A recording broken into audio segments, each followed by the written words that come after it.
ଥଣ୍ଡା ଥଣ୍ଡା ବର୍ଷା ପାଗକୁ ଆପଣ ଥରେ ପକୋଡ଼ା ଟ୍ରାଏ କଲେ ସତରେ ୟାର ଆପଣ ଦିୱାନା ହେଇଯିବେ। ଏତେ ଟେଷ୍ଟି ପକୋଡ଼ା ଆପଣମାନେ ଭାବିବେ କି କେମିତି ବନିଲା। ତ ଏହାକୁ ପ୍ରଥମେ ଆମେ ଆଳୁକୁ ଗ୍ରେଟ୍ କରିକି ନେଇଯିବା। ଆମେ ଏମିତି ନର୍ମାଲ୍ ନ କାଟିକି ଗ୍ରେଟ୍ କରିକି ଆଳୁକୁ ନେବି। ତାପରେ ମୁଁ ଏଠି ଧଣିଆର ଡେଣ୍ଟିକି ଛଡ଼େଇ ଦେଇଛି। ୟାକୁ ମୁଁ ପରେ ଆପଣଙ୍କୁ କହିବି ୟାକୁ ଆମେ କେଉଁଥିରେ ୟୁଜ୍ କରିବା। ଆଗ ଆମେ ଧନିଆ ପତ୍ରକୁ ଭଲ ଭାବରେ ଛୋଟ ଛୋଟ କାଟିଦେବା। ତାପରେ ପିଆଜ ଅଧିକ ଟିକେ ନେବା, ଯେହେତୁ ପକୋଡ଼ା ରେସିପି ତ ପିଆଜ ତ ନିହାତି ଟିକେ ଅଧିକ ଆବଶ୍ୟକ। ସେଥିପାଇଁ ପିଆଜକୁ ବି ମଧ୍ୟ ଆମେ ଛୋଟ ଛୋଟ ଏଠି ଚପ୍ କରି ଏ ପକୋଡ଼ାଟି ପ୍ରାୟ ଅଲଗା ସବୁ ପକୋଡ଼ା ଠାରୁ ଟିକେ ଡିଫରେଣ୍ଟ ଆଉ ୟୁନିକ୍ ଟେଷ୍ଟ। ଆମେ ପ୍ରଥମେ ଏଥିରେ ଛେଚା ମସଲା ଗୋଟେ ଆଡ଼୍ କରିବା। ସେଥିପାଇଁ ମୁଁ ଏଠି ଗୋଲମରିଚ ଅଳ୍ପ କିଛି, ତା ସହିତ ଅଦା ଆଉ 2ଟା କଞ୍ଚା ଲଙ୍କା, ତାପରେ ରସୁଣ 2ରୁ 4 କୋଳା, ତାପରେ ପୁଦିନା ପତ୍ର ଅଳ୍ପ, ଧଣିଆ ଯେଉଁ ଡେଣ୍ଟି ଆମେ ରଖିଥିଲେ ଆମେ ଏଇଥିରେ ହିଁ ୟୁଜ୍ କରିବା। ତାକୁ ଆମେ ଭଲ ଭାବରେ ଛେଚି ନେବା।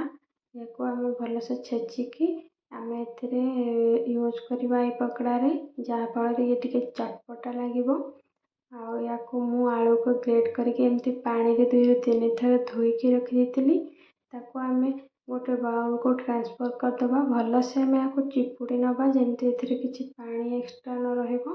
ତ ଚିପୁଡ଼ି ନେଇକି ଆମେ ଏଥିରେ କାଟିକି ରଖିଥିବା ପିଆଜକୁ ମୁଁ ଏମିତି ପୁରା ଗୋଟା ଗୋଟା କରିକି ହାତରେ ପକାଇ ଦେଉଛି।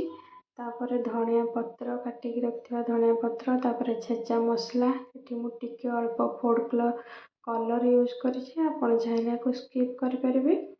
ତ ମୁଁ ଏଠି ଟେଷ୍ଟ ଆକର୍ଡ଼ିଂ ଲୁଣ ଆଉ ଅଳ୍ପ ବ୍ଲାକ୍ ସଲ୍ଟ ୟୁଜ୍ କରିକି ୟାକୁ ଆମେ ଭଲ ଭାବରେ ଏମିତି ଗୋଳେଇବା। ତାପରେ ଏଠି ବେସନ ମୁଁ 3ରୁ 4 ଚାମଚ ନେଇଛି, କର୍ଣ୍ଣଫ୍ଲୋର୍ 2 ଚାମଚ, ଅଳ୍ପ ଟିକେ ବେକିଂ ପାଉଡ଼ର, ଇଏ ଡବଲ୍ ଆକ୍ସନ୍ ବାଲା ବେକିଂ ପାଉଡ଼ର ମୁଁ ୟୁଜ୍ କରିଛି। ପରଫେକ୍ଟ ବାଇଣ୍ଡିଂ ପାଇଁ ମୁଁ ଆଉ ହାଫ୍ ଚାମଚ ଏଠି ମୁଁ ବେସନ ଆଡ଼୍ କରିଛି। ତ ଭଲ ଭାବରେ ଗୋଳେଇ ନେଇକି ମୁଁ ଏଠି ଏମିତି ପକୋଡ଼ାର ସେପ୍ ଦେଉଛି। ଇଏ ପ୍ରାୟତଃ ଯେମିତି ଆମକୁ କ୍ୟାବେଜ ପକୋଡ଼ା ଟାଇପ୍ର ଦେଖାଯିବ, ବଟ୍ ଇଏ ଆମର ଆଳୁର ପକୋଡ଼ା। ଆଉ ଟେଷ୍ଟ ବି ଆପଣଙ୍କୁ ସେମିତି ହିଁ ଲାଗିବ ଯେମିତି ମଞ୍ଚୁରିଆନ୍ ପକୋଡ଼ା ଟାଇପ୍ର।